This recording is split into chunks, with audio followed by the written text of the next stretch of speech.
Baik, terima kasih sahabat muslim, Anda masih tetap setia di program kesayangan kita Assalamualaikum Indonesia edisi tanggal 1 Februari 2017 hari Rabu ya. Semoga hari ini kita punya semangat baru karena mengawali bulan Februari. Semoga apa yang kita sudah susun untuk bulan ini nantinya berjalan dengan baik dan tercapai apa yang kita ingin targetkan ya.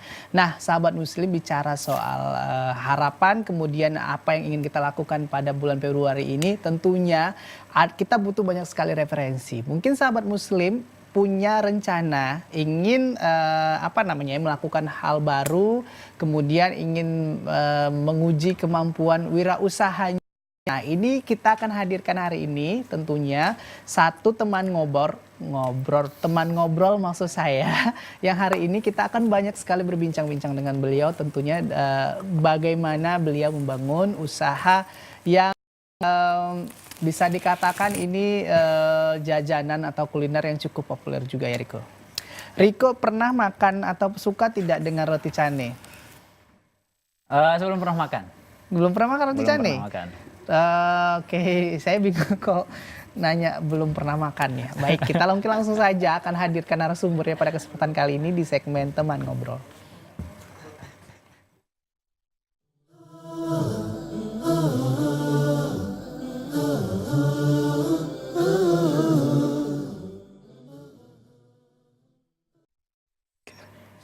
Ya, sahabat muslim, kita hari ini kedatangan teman ngobrol. Ini namanya Bang Anas. Kita akan tanya-tanya beliau bagaimana beliau menjalankan bisnis home industry roti canai. Baik, kita panggilkan saja Bang untuk masuk bersama kita.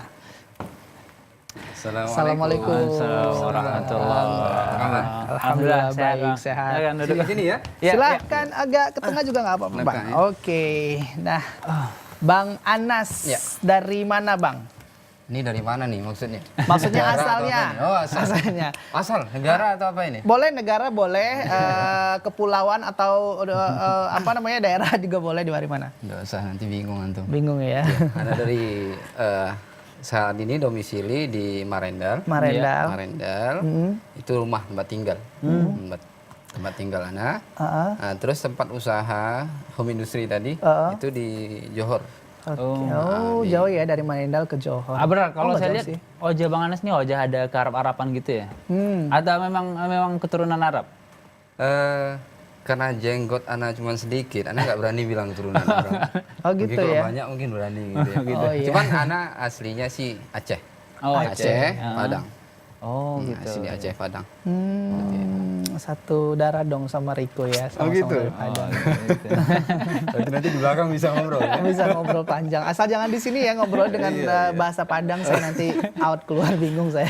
Baik, ini Bang Anas adalah seorang pelaku bisnis sahabat muslim home industry roti canai. Saya pingin tahu dulu Bang, atau Abang bisa canai atau cane sih sebenarnya penyebutannya Bang? Kalau aslinya itu canai dia. Canai ya. Canai. Karena canai ini dia berasal dari bahasa wilayah di daerah India. Nah, itu ada kota kecil namanya Canayan namanya. Oh, oke. Gitu. Jadi Canayan. Jadi canai ini sebenarnya bukan produknya itu sebenarnya. Wallahu a'lam bishawab namanya, kalau untuk urusan dunia kita nggak bisa sahih ya. Gitu. Tapi yang Ana cari tahu keterangannya seperti itu. Oke. Jadi Canai itu kota kecil India itu Canayan namanya. Nah, terus mereka tuh suka membuat roti canai, roti-roti pipih gitu. Jadi dia roti pipih yang dia dibuat di kota Canayan itu. Oke. Nah, makanya dia diberi nama canai. Oke. Seperti itu. Nah, Bang Anas kayaknya menguasai sekali ya sejarahnya itu. Emangnya penting tuh Bang, kalau kita harus mau usaha, kita harus tahu dulu sejarahnya gitu. Iya. Sebelum kita usaha, itu kita harus pelajari dulu. Oke. Nah, kita harus pelajari dulu agar kita tidak termasuk orang yang ikut-ikutan. Oke. Gitu. Agar kita tidak termasuk orang yang ikut-ikutan dalam usaha. Karena apa? Kalau kita usaha itu ikut-ikutan, alhasil kita tidak punya basic untuk mempertahankannya. Iya. Karena usaha ini bukan kita itu ingin menjadi pelaku usaha saja terus dapat hasil keuntungan sebesar-besarnya selesai, udah tidak seperti itu. Ya. Dan juga banyak orang yang latah Bang ya kalau Ya benar, itu maksud saya. Usaha ini banyak mungkin ini roti canai ini lagi apa nih? Lagi musim. Nah, yuk usaha gitu. Ya, mungkin benar. itu ya Bang ya. Malah kita berdiri untuk roti canai ini sendiri itu di mana orang masih biasa-biasa saja, nggak seperti saat ini. Saat ini banyak pelaku usaha roti canai. Dan alhamdulillah kita tumbuh di mana orang masih biasa-biasa saja. Jadi kita bukan termasuk pelaku yang ikut-ikutan, yang latah tadi Atu bilang. Seperti itu. Oke, Bang, mungkin Abang bisa ceritakan dulu nih, Abang sebagai entrepreneur tuh seperti apa sih sebenarnya? Memulainya, kemudian membangunnya gitu. Ya, mungkin secara singkat loh barangkali ya. Iya. Kalau di awalnya untuk membangun roti canai ini mungkin cukup panjang ya perjalanan saya untuk membangun usaha ini. Iya. Awalnya kita memang sudah ada kafe sebenarnya.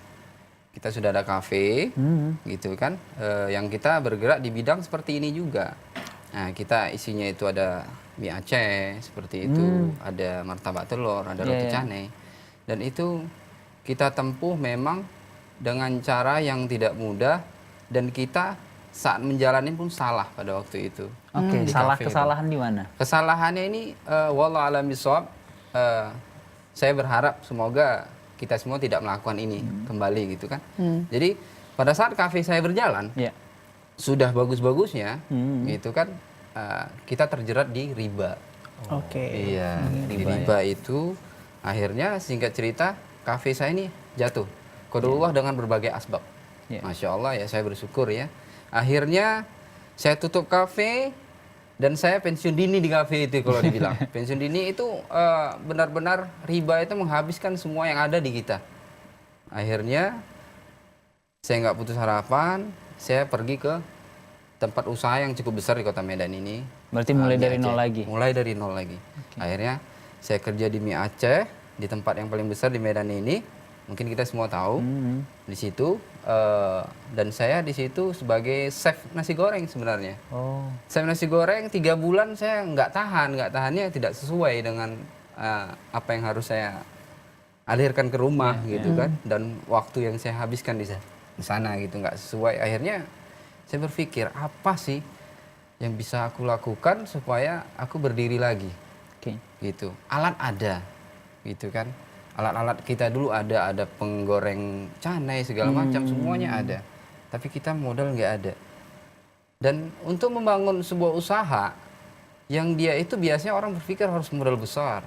Seperti itu ya? Iya, betul. Baru dia bisa menjalankannya. Iya. Gitu. Nah, pada saat itu saya nggak punya modal. Bahkan saya pada waktu itu ingin memulai usaha ini itu gaji terakhir. Yang di kafe yang saya kerja ini. Nah, gaji terakhir. Dan saya mendapatkan ilmu roti canai itu di tempat saya kerja terakhir itu. Itu dalam waktu kurun saya bertanya 3 hari, saya belajar 1 hari. Itu dari chef ahlinya. Chef ahlinya belajar. Akhirnya saya bertanya kepada beliau gimana resepnya, dan beliau kasih ke kita dan kita kembangkan sendiri. Nah, dari situlah, dari gaji terakhir itu Rp60.000 ingat saya. Per hari? Saya kebetulan tiap hari habis. Rp60.000? Rp60.000. Tiap hari itu kan dapat gaji kita Rp60.000. Dan hari terakhir itu saya dapat Rp60.000, itu yang saya gunakan untuk memulai usaha ini. Gitu. Itu karena alat sudah ada sebenarnya. Alat sudah ada. Jadi dari situ saya buat pertama kali itu 1 kilo. Roti canai mendapatkan itu 15 bungkus. Dari situ saya mulai perlahan. Hari pertama Masya Allah dapat respon. Seperti itu. Nah, itu dapat respon, kita coba tingkatkan lagi. Hari pertama jualnya kemana saja itu? Itu pertama kali yang kita lakukan itu ke pasar tradisional. Nah, karena dulu saya pernah mungkin bilang, semacam nitip-nitip gitu. Iya benar, nitip. Karena dulu kan waktu kita buka kafe kita punya kerjasama dengan orang-orang pasar tradisional ya. Jadi kita sudah kenal dekat, akhirnya kita coba. Masya Allah respon 1 hari kita tambah. Nah, kita tambah, akhirnya ya Masya Allah sampai saat ini. Wah. Oke, itu yang di supply ke pasar-pasar tradisional itu bentuk yang sudah matang atau masih adonan? Dia sudah setengah matang sebenarnya. Cuman kalau pemirsa Salam TV yang sudah pernah makan itu tahu itu gimana produk kita. Itu dia setengah masak, tapi juga boleh bisa langsung dimakan. Oh. Karena kualitas produk yang kita gunakan itu memang insya Allah Ta'ala itu aman dan memang kualitas yang bagus. Oke. Gitu. Kenapa milih roti canai, Pak? Kenapa milih roti canai? Masya Allah. Kenapa milih roti canai? Sebenarnya ya karena kesederhanaan biaya tadi saya rasa. Oke. Dia roti canai ini resikonya cukup kecil sekali. Oke. Gitu. Dia kalau bisa kita nggak laku hari ini, besok kita bisa pesan di frozen karena ini produk frozen. Besok kita bisa jual. Oke. Dan kita kalau bisa dibilang bisa kita tidak berisiko. Ya, tapi nggak mungkin usaha nggak ada risiko kan seperti itu ya. Nah, tapi itulah kenapa saya milih roti canai ini memang karena itu yang mampu saya lakukan pada waktu itu. Nah, saya nggak pernah berpikir untuk sejauh ini, tapi itu yang saya lakukan pada waktu itu. Oke. Gitu. Oke, berarti ini kita dapat satu tips juga ya Riko ya, bagaimana memulai usaha. Mungkin sahabat muslim kalau misalkan modal nih sedikit kecil ya, maka pilihlah pilihan untuk usaha yang resikonya nih sedikit kecil ya. Betul.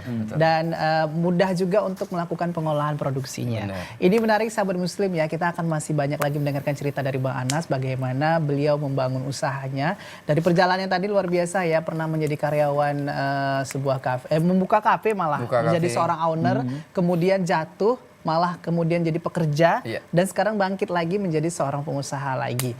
Nah, sahabat muslim, kita nanti juga akan lihat beberapa contoh dari produk Bang Anas kira-kira seperti apa. Tapi kita jeda dulu ya, setelah jeda yang berikut kami akan kembali tetap di program Assalamualaikum Indonesia.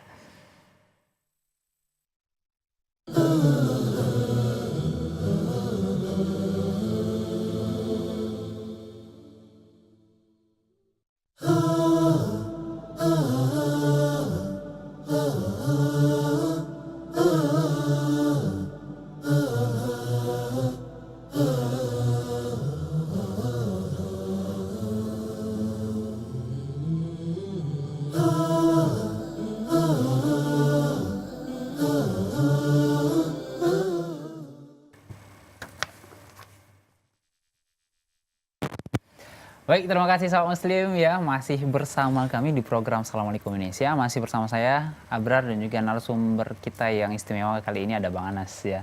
Bang Anas, sudah berapa tahun nih usaha roti canai ya? Kalau untuk khusus roti canai sudah 3 tahun. 3 tahun. Hampir 4 tahun. Masya Allah, dengan modal pertama 60.000 rupiah. bertahan sampai 3 tahun. Alhamdulillah. Luar biasa, Masya Allah. Kira-kira perubahannya apa aja tuh Bang dari 4 tahun tuh Bang? Dari 60.000 itu? Dari 60.000. Jatuh bangun pasti ya. Oke. Jatuh bangun. Perubahannya gimana maksudnya? Maksudnya ada nggak yang dirasakan terasa dari 60.000 tuh bisa menghasilkan? Jangan-jangan sekarang udah punya mobil gitu ya? Udah punya rumah Udah sendiri. punya rumah sendiri gitu? Ya, harus tahu ya. Ya ini kan sebenarnya untuk menginspirasi juga sahabat muslim. Oh ternyata ini dari hal kecil bisa menghasilkan yang besar gitu. Ya kalau untuk hasilnya, alhamdulillah saat ini kalau untuk rumah sudah ada. Masya Allah. Masya Itu Allah. kalau untuk kendaraan pribadi, mobil juga sudah. Masya Allah. Alhamdulillah dengan usaha roti canai Ya, tadi. yang penting tadi saya katakan, yang penting apa yang kita punya saat ini jangan berbau dengan riba. Oke. Itu saja. Biar sederhana, yang penting halal. Masya Allah, betul sekali. Halal membawa berkah. Iya, Alhamdulillah bisa dinikmatin. Iya. Ini proses produksinya gimana sih Bang roti canai ini? Iya, proses produksinya. Sembari abang jelasin saya cuma cicipin Bang Boleh ya. silakan, boleh langsung dimakan Oke, itu. karena saya penasaran Riko. Mungkin Riko juga bisa cicipin karena ini kan belum pernah ya. Iya, belum pernah. Kalau akhir Riko karena dia belum pernah coba, mungkin nanti dia kalau belum masak mungkin agak aneh mungkin dia. Oke. Oh gitu ya? Tapi harus antum coba. Oh gitu? Biar tahu anehnya gitu. Oke. Saya akan coba dulu nih. Oke, sembari abang mungkin cerita Oke. nih sama sahabat muslim. Iya, proses produksinya itu kita memang dari awal sudah konsepnya itu manual, Oke. artinya tradisional. Oke. Kenapa? Tradisional memang kita nggak mau pakai mesin, nggak mau mesin penggiling ataupun mesin untuk mengekspor tepung tadi. Kenapa? Pernah satu kasus waktu saya masih di Jakarta itu, saya Iya. kerja di mall besar. Oke. Dan itu ada tempat, ada apa namanya, toko roti cukup terkenal lah namanya, toko roti itu, dan itu mereka kan pakai mesin. Pakai mesin. Jadi waktu pas mau buka itu mesin baru sampai itu dari Eropa, baru sampai. Nah, itu masih banyak sekali biji besinya. Alhasil produksi mereka, roti mereka itu yang sekian ratus kilo itu digagalkan, dibatalkan karena banyak mengandung biji besi. Nah gitu. Jadi ya saya berlepas diri dari mereka-mereka yang memakai itu ya. Saya tidak ini ya. Tapi artinya untuk kami pribadi, An-Najah ini, rumah canai An-Najah ini memang tidak pakai mesin sama sekali. Jadi gimana proses apanya? Prosesnya dari awal itu pertama kita adon dulu. Ya. Adonnya pakai tangan. Manual ya? Manual, pakai tangan. Memang pakai tangan. Kalau kita bicara sama ibu-ibu dulu atau orang tua dulu, itu tangan itu lebih bagus. Dan rasanya pasti lebih beda. Insya Allah beda. Tangan dengan mesin itu beda. Dan pasti kita harus sterilkan dulu gitu kan. Sterilkan dulu tangan kita. Nah, dan yang paling utama memang bismillah. Bismillah. Baru kita pertama itu kita adon. Kita adon selama kurang lebih itu setengah jam. Itu untuk takaran 5 kilo. Sekali main kita 5 kilo. Sekali main 5 kilo. Itu selama setengah jam sampai dia itu benar-benar masak. Istilah masak di tepung itu dia bercampurnya antara bahan yang satu dengan bahan yang lain menjadi satu dengan tepung tadi. Masak dia. Nah, jadi masak, jadilah dia kalis tadi. Masak dia sudah lembut, menyatu dia, tidak ada serat. Bagaimana kita bisa mengimbangi mesin itu tadi? Seperti itu kita buat. Butuh berapa jam itu? Setengah jam. Setengah jam? Setengah jam. Apa nggak pegel tuh, Bang? Memang kalau dibilang udah biasaan mungkin ya. Kalau saya sendiri sudah biasa. Cuman pemain-pemain kita ya mereka suka terkejut. Ada anggota juga? Ada, alhamdulillah. Masya Allah. Berapa orang anggota untuk saat kalau untuk saat ini belum terlalu banyak. Kita untuk produksi 2, untuk marketing itu ada 3, satunya itu untuk nganter-nganter aja. Gitu. Baik. Dan jadi itu dia sampai dia menyatu itu dikatakan masak dalam istilah tepung ini tadi. Nah, mungkin istilah di kami aja barangkali ya. Baru setelah itu udah kita tongkrongin, kita tunggu dia sampai kurang lebih 15 sampai 30 menit sampai dia kalis. Nah, itu terjadi dia penyatuan sempurna sampai dia sempurna. Jadi itu dia nanti tidak ada lagi serat di sana. Tidak ada lagi serat. Setelah itu baru kita pulen namanya. Pulen itu dibuat kecil-kecil. Nah, dibulet-buletin kayak bakso itu. Nah, kayak bakso itu dibuletin seperti itu. Nah, setelah itu semua 5 kilo udah selesai, baru kita tongkrongin lagi, kita tunggu sampai kurang lebih 30 menit lagi. Nah, udah selesai itu, baru udah 30 menit baru kita masak dengan kuali pipih tadi. Kita masak dengan cara tebar. Nah, kita dengan cara tebar. Banyak juga pelaku-pelaku cane mereka itu dengan cara mesin, mereka dengan dipres seperti itu ya, dipres. Alhasil memang masya Allah bentuknya kita nggak ragukan, namanya mesin. Dan kita tidak ingin seperti itu. Tetap konsisten dengan cara tradisional tadi. Iya, cara tradisional. Tapi kita berusaha lah dengan bagaimana bagusnya, gitu. Karena memang hasil dari mesin dengan dikipas istilahnya itu ditebar itu beda. Dia kalau ditebar itu dia akan lebih gurih, terus lebih crunchy gitu, lebih lebih enak ya. Tapi kalau di ini dia bantet dia itu biasanya, agak keras gitu. Jadi memang kita ingin coba menyajikan roti canai itu yang biasa dikenal dengan sedikit keras ya. Gitu, tapi kita menyajikan dengan cara yang gurih. Bang Enda, tadi udah coba ya? Sudah. Udah coba ya. Silahkan. Apa ya, saya sih masih belum tahu membedakan rasa roti canai misalnya yang pernah saya rasakan. Karena kan pada dasarnya roti canai ini kan hanya bahan tepung aja ya Bang ya. Nah, secara tekstur sih yang saya rasa memang enak gitu ya. Mungkin karena udah ahli 4 tahun ya dipegang sama Bang Anas. Nah, ini Bang, ini unik ya. Saya baru tahu ternyata ada juga orang jual roti canai dengan kemasan seperti ini, ternyata bentuknya sahabat muslim. Jadi ini yang didistribusikan ke konsumen ya.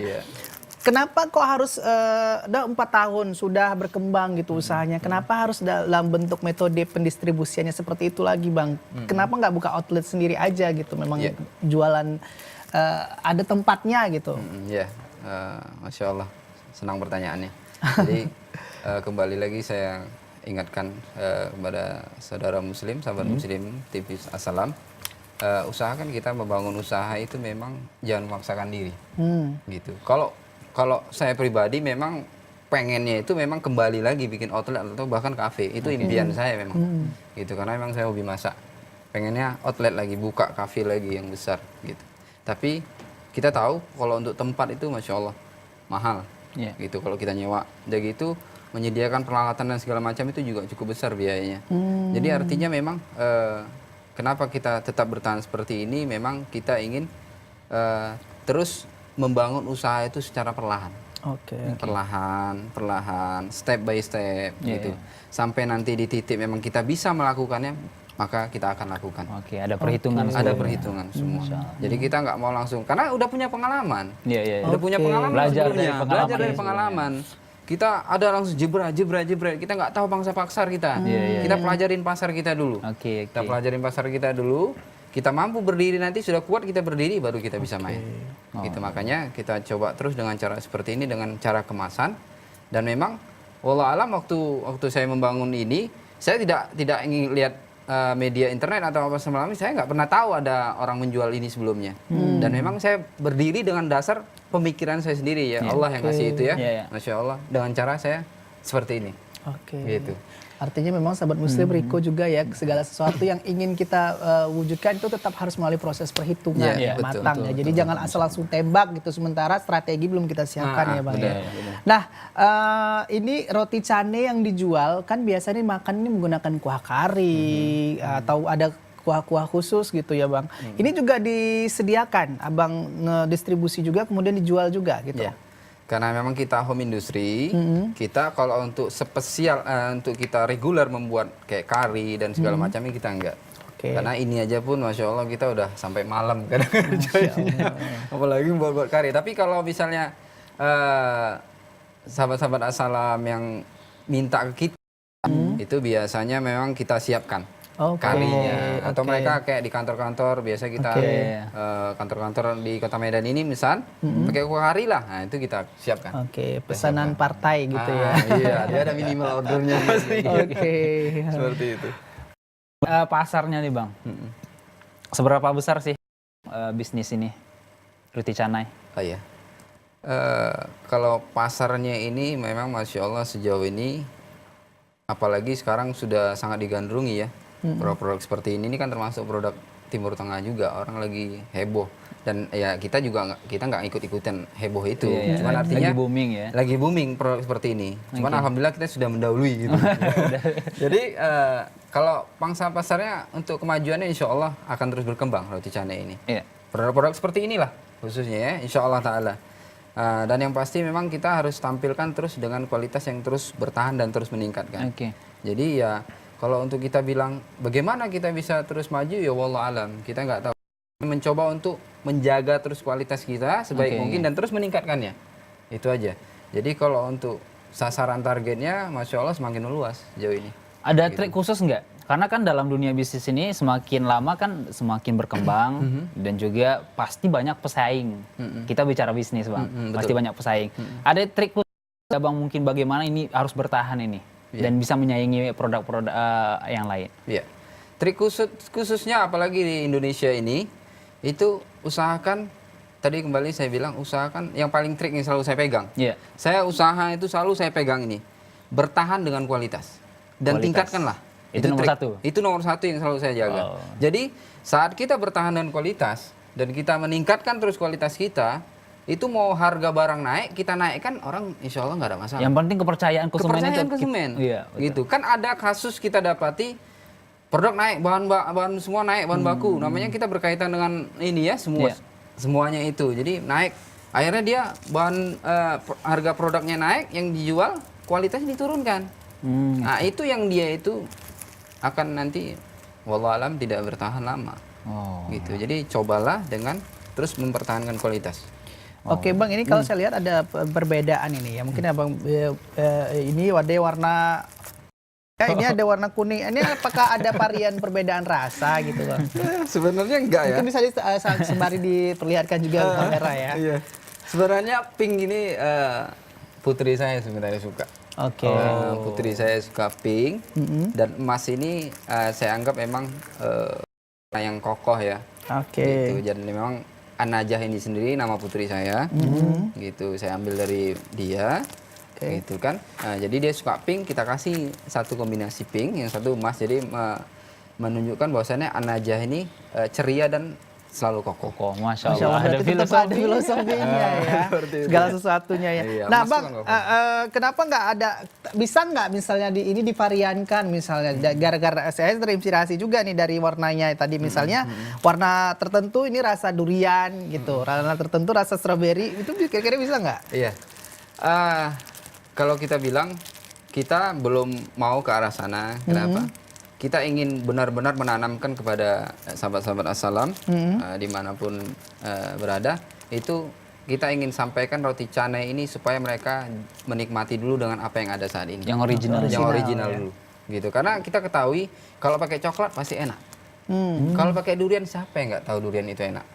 Gitu. Kita belum mau sampai di situ. Cuman ingin kita mengenalkan bahwasannya mereka mengakui bahwasannya Ini loh roti canai itu. inilah roti canai, dan roti canai An-Najah ini seperti ini. Oke. Itu dulu. Kita akan arah ke sana, insya Allah. Oke. Akan arah Ini tahan berapa lama nih Bang? Satu kemasan ini? kita nggak pakai pengawet, ya. Kita nggak pakai pengawet. Satu lagi nilai plusnya ya. Nah, kita nggak pakai pengawet, kita nggak pakai pengembang, dan kita tidak ada pakai bahan-bahan berbahaya. Oke. Jadi ini kalau di luar paling maksimal 3 hari, di luar ruangan. 3 hari, 3 hari itu sudah maksimal sekali. Oke. Nah, tapi kalau di dalam kulkas, di frozennya khususnya, di frozen itu di pembekunya itu kita udah uji coba sampai dengan 3 minggu. Nah, namun kalau lebih dari itu ya silakan, cuman kan nggak ada sih Kualitasnya orang udah kurang ya. enggak sih, artinya 3 minggu itu kita aja nggak sabar sebenarnya. Nggak mungkin tahan disimpan ya. Artinya kita pakai logika saja, maksudnya orang mungkin makan sampai 1 tahun gitu menunggu di kulkas. Ya kita berharap orang beli itu seminggu udah habis gitu. Iya, Kan oke, itu. oke. Nah, jadi kita aja nggak tahan nunggunya di kulkas. Oke. Oke, baik sahabat muslim di rumah dimanapun Anda berada ya. Menarik pembicaraan kita dengan Bang Anas. Akan tetapi kita harus jeda dulu, kita akan kembali setelah yang berikut ini.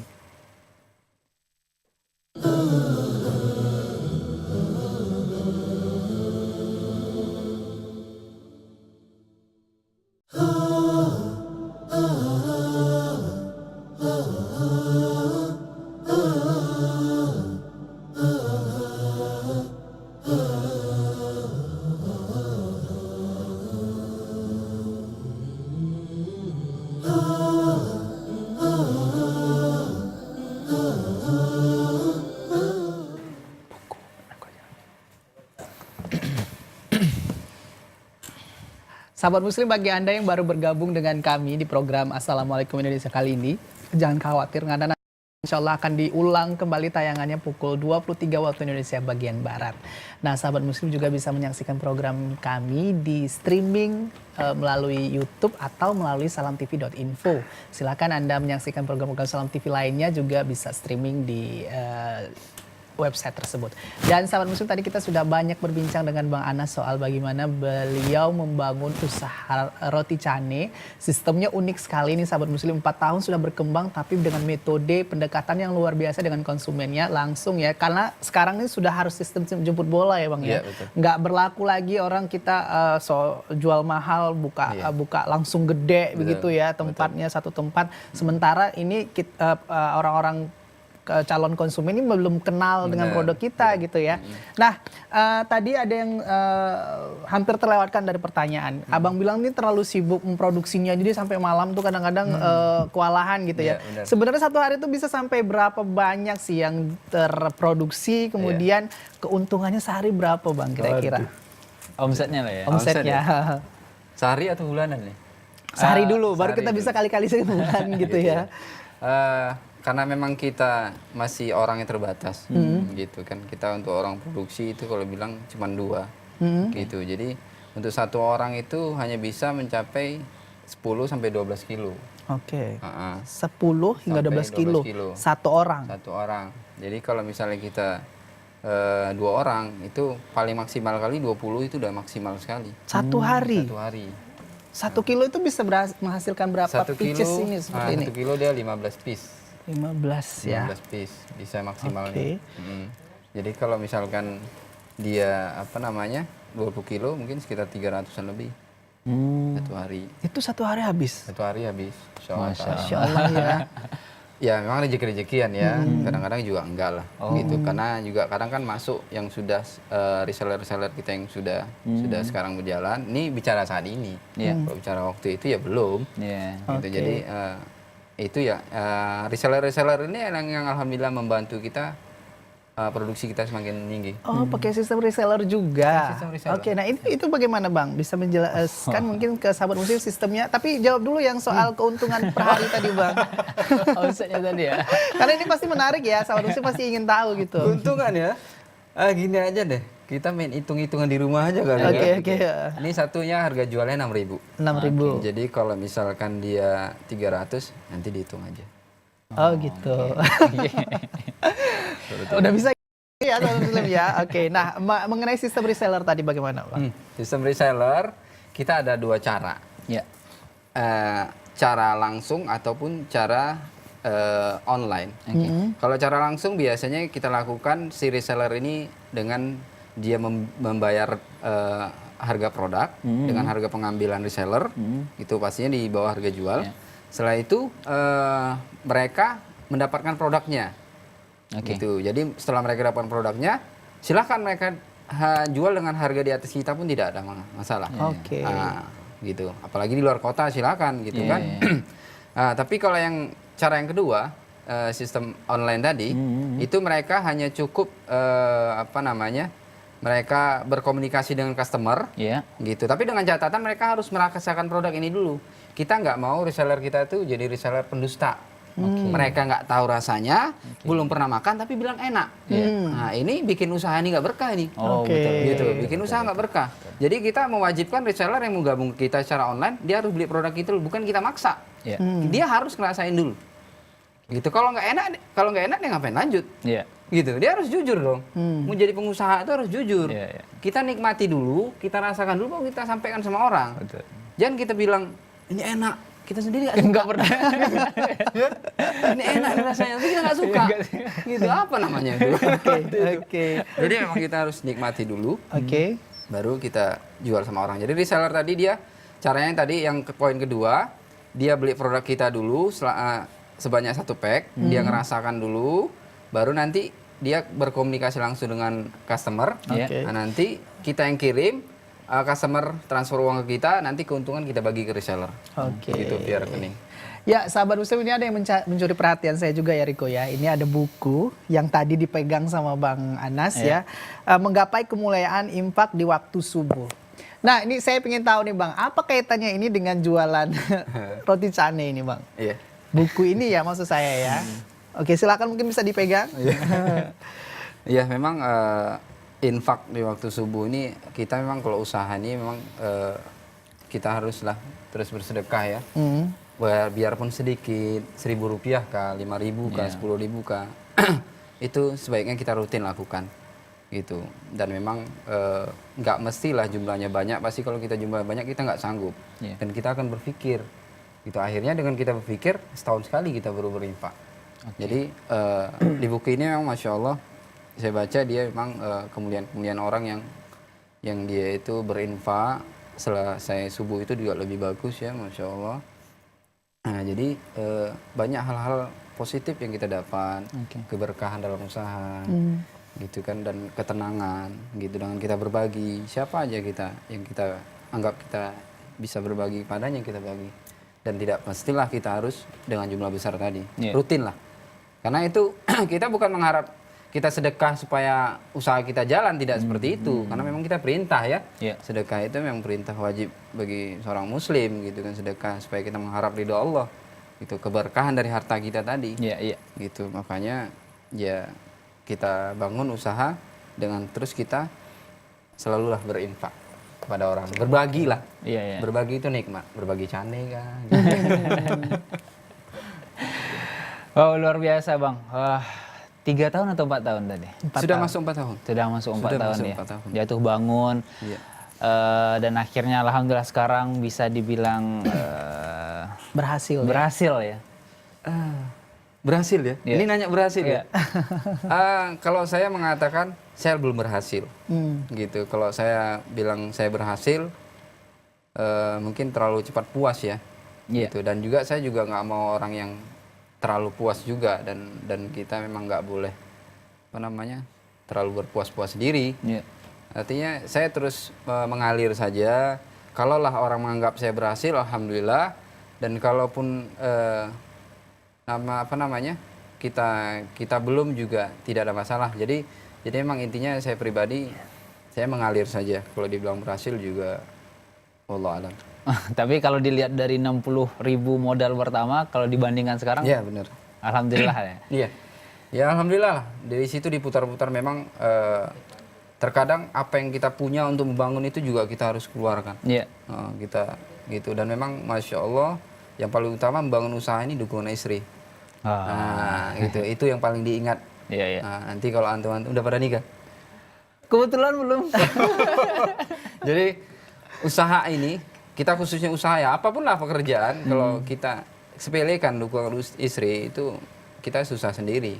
Oke. Nah, karena di awal dulu saya bikin kafe itu memang saya suka berselisih sama istri, mendahulukan keinginan kita, Iya, iya, mendahulukan ini kita. Nah sekarang ya insya Allah lebih ini, terus juga kita belajar kan, Iya. belajar, nah, terus kita komunikasi sama istri. Artinya memang mereka sangat membantu kita sekali untuk usaha ini. Jadi dalam segi apapun lah, pikiran mereka, tenaga mereka, kadang mereka mau menjual sesuatu yang mereka berharga itu untuk membantu usaha kita. Masya Allah. Nah itu luar biasanya istri. Wah, saya nikah lah habis ini. Jadi memang perkembangannya nampak Oke. dari 60.000 tadi. Baik, ini luar biasa sekali ya, 4 tahun sebelumnya juga ada proses jatuh bangun begitu yang sebelum akhirnya membangun bisnis ini Bang.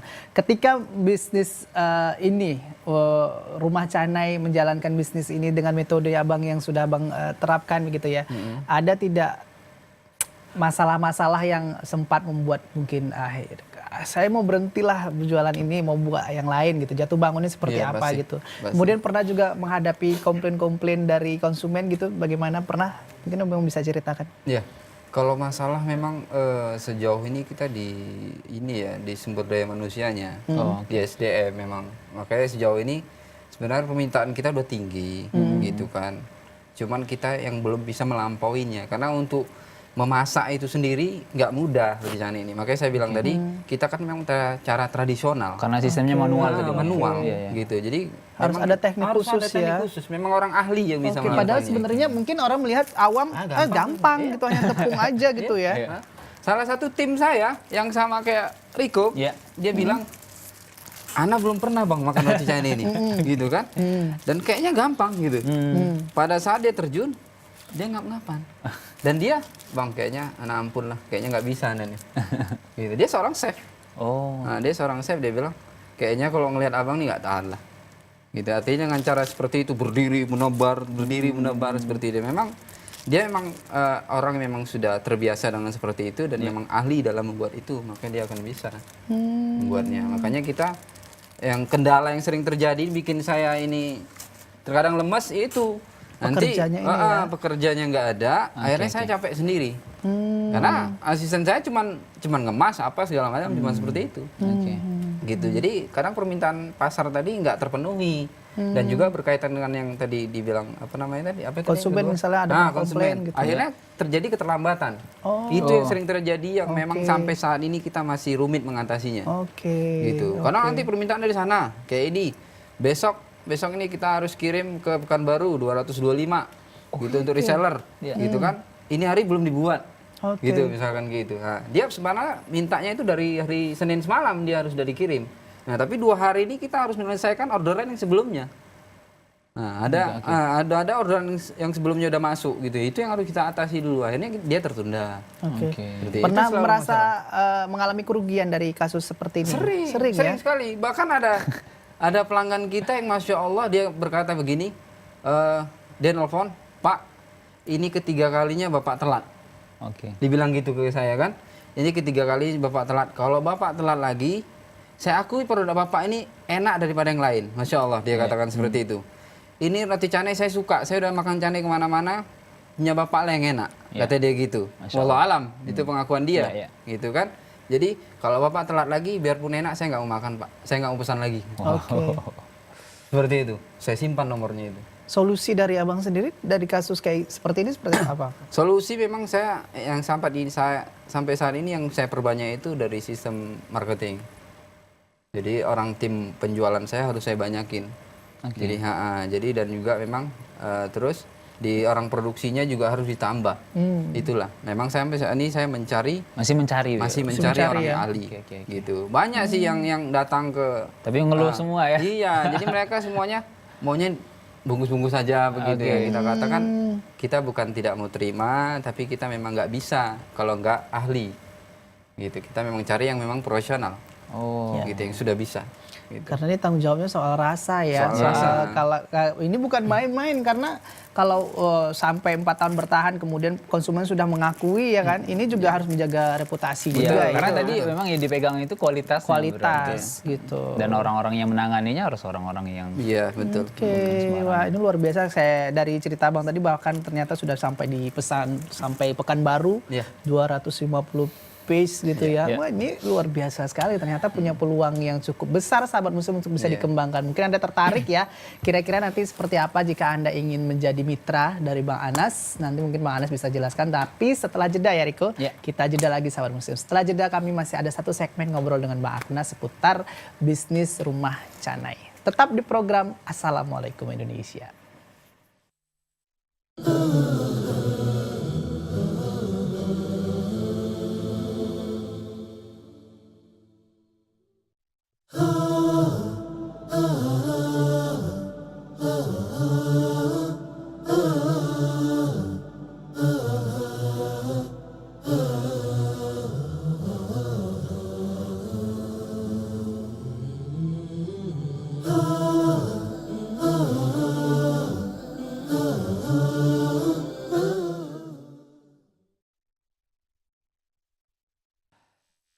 Sahabat muslim masih bersama saya, Abrar, dan juga narasumber kita pada kali ini ada Bang Anas ya. Dan alhamdulillah kita sudah cerita banyak tadi tentang pengalaman beliau, bagaimana peluang bisnis, bagaimana mengatasi persaingan bisnis dan banyak ya sahabat muslim. Nah bagi sahabat muslim mungkin yang ketinggalan tadi nih menyaksikan program kita, nanti malam insya Allah ada pukul 23 waktu Indonesia bagian Barat. Baik, di segmen terakhir di teman ngobrol ini Abrar dan juga Bang Anas ya. Mungkin tadi Abrar juga udah menyinggung bagaimana sih kalau misalnya ada orang yang ingin bermitra dengan Bang Anas. Ya, sahabat muslim, sahabat TV Salam dan sahabat Rumah Canean aja. Kita juga kasih apa namanya? Pelanggan Rumah Canean aja sahabat juga. Oh, sahabat jadi juga. Jadi sahabat Anaja. Oke. Gitu, sahabat Anaja. Jadi kalau ada yang ingin bermitra ke kita dalam bentuk dia penjualan produk secara fisik seperti ini atau dia mau franchise juga bisa. Kalau secara produk tadi yang sebelumnya sudah saya jelaskan bahwasannya ada 2 cara. Yang pertama dia reseller langsung, dia menerima produk langsung. Gitu dia cash and carry pada kita kan, kirim uang, kita kirim barangnya. Gitu. Terus dia bisa menjual dengan harga setelah dia mau di wilayah dia itu, dia mau jual berapa gitu kan. Nah kalau yang kedua tadi, ya itu tadi kita jelaskan bahwasannya reseller tanpa terima barang, dia hanya terima hasil saja. Tapi yang paling utama dia harus beli produk kita dulu. Minimal 1 pack isinya 22, itu 20 bonus 2 gitu. Itu seharga 120.000 lain ongkos kirim. Ongkos kirim ditanggung pembeli sendiri. Nah jadi dia rasakan dulu, terjadi kesepakatan, dia mau siap, oke, dia rasa baru kita nanti kita masuk ke grup kita, gitu kan, nanti ya di situ kita jalin komunikasi. Jadi dia nanti ke customer hanya melobi saja, melobi customer saja, gitu kan, melobi deal. Udah nanti informasi kita berapa yang di order, gitu, berapa yang di order, nanti kita kirim ke customer kirim uang ke kita dulu kan, nah nanti keuntungan kita bagi ke reseller. Seperti itu, jadi kita minta nomor rekening mereka. Gitu. Kalau untuk franchise, nanti dia secara umum dulu lah ya, secara khusus nanti mungkin bisa kita langsung. Kalau franchise dia nanti kita sediakan gerobak dan segala peralatannya, gitu, dan kita ajarin sampai dia bisa masak, sampai dia baik martabak telur. Kita ada martabak telurnya. Sebenarnya ada kulitnya ini. Cuma nanti bingung pula kalian masaknya, jadi canenya aja yang saya bawa. Jadi kita ada martabak telur, kulit martabak telur, ada roti canai dan juga kulit kebab. Kue kebab ini baru launching 2017 ini. Karena ada permintaan kita, makanya kita adakan. Oke. Gitu. Sebenarnya kita fokus di sini aja. Jadi itu tadi nanti kita sediakan segala macamnya sesuai dengan fee yang disepakati. Kita ada tiga paket ya? Ya, ada tiga Semacam paket. Nah, yang paling kecil, sederhana, dan paling besar. Oke. Gitu. Dan setiap paket ini nanti untuk trainingnya itu pasti beda-beda. Dalam segi waktunya, terus harinya gitu. Jadi setiap paket nanti beda-beda untuk kita training. Tapi yang penting kita ajarin dia sampai bisa. Sampai dia juga, kita ajarin juga dia komunikasi ke customer gimana. Gitu. Menghadapin pelanggan saat datang dan menghadapi komplain-komplain pelanggan. Nanti kita ajarkan semua. Masya Allah. Gitu. Nah, Nomor ya. Silakan. Kalau ada yang mau menghubungi Abang Anas nih. Kalau telepon itu langsung ke saya 0813 7510 3038 atas nama Anas. Anas Anaja. Dan kalau ke WhatsApp itu istri saya yang nanganin, karena saya nggak sempat nanganin yang berbau internet. Jadi langsung ke istri saya, tetap dengan nomor yang sama ke WhatsApp 0813 7510 3038. Kalau BBM-nya juga ada. BBM-nya 5A C4E44D. Nah, itu bisa nanti ke saya langsung telepon atau ke istri saya nanti. Terima kasih Bang Anas ya, semua sahabat muslim di rumah dimanapun Anda berada. Tadi sudah berbincang banyak dengan Bang Anas. Terima kasih Bang Anas ya tentang waktunya di waktunya yang cukup padat nih ya untuk usahanya. Alhamdulillah menyempatkan diri untuk datang ke studio kita. Terima kasih, mudah-mudahan bermanfaat semua ilmunya. Dan sahabat muslim, itulah tadi perbincangan kita dengan Bang Anas. Masih ada segmen terakhir, info dan tips. Jangan kemana-mana, jangan tukar channel televisi Anda, tetap bersama kami di program Assalamualaikum Indonesia. Kami akan kembali setelah yang berikut ini. Oke, terima kasih Bang. Terima kasih banyak Bang.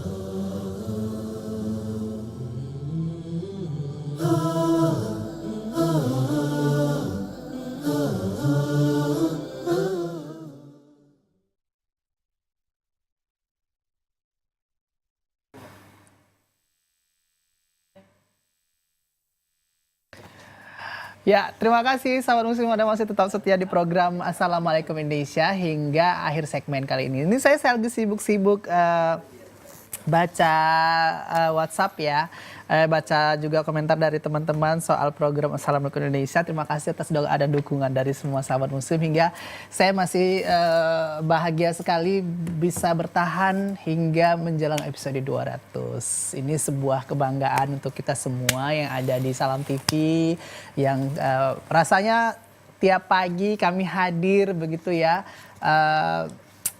Nilai yang kita dapatkan tuh banyak sekali, bukan hanya sebagai tanggung jawab sebagai seorang pekerja, tapi juga sebagai bentuk bagi kami bisa memberikan untuk sahabat muslim yang ada dimanapun pengetahuan, kemudian referensi-referensi yang menginspirasi sekali untuk bagaimana membangun dari segi usaha, kemudian pengetahuan dan lain-lainnya. Saya bangga, saya berterima kasih sekali untuk semua sahabat muslim yang sudah menyaksikan program kami tentunya. Kemudian saya senang sekali dengan teman-teman, semua kru keluarga besar Salam TV yang selalu siap standby dengan dengan segala kemampuan dan semangatnya bisa ikut membangun program Assalamualaikum Indonesia ini ya Riko ya. Oke, nanti kita akan banyak bicara dalam bicara khusus ya untuk spesial episode 200 ini nantinya insya Allah hari Senin, dan insya Allah akan kami hadirkan sesuatu yang baru untuk Anda sahabat muslim. Nah, kita masuk ke segmen terakhir ya sahabat muslim, segmen info dan tips.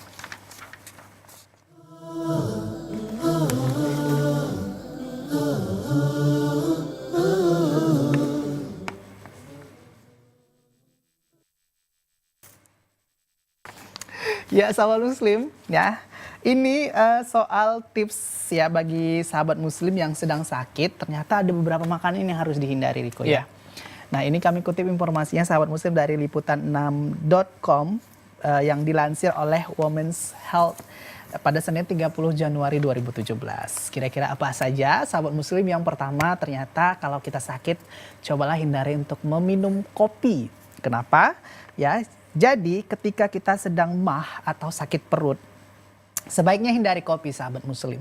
Minuman yang bersifat diuretik ini tak hanya memicu buang air terus-menerus ya sehingga dehidrasi, tapi juga mengiritasi lambung ternyata.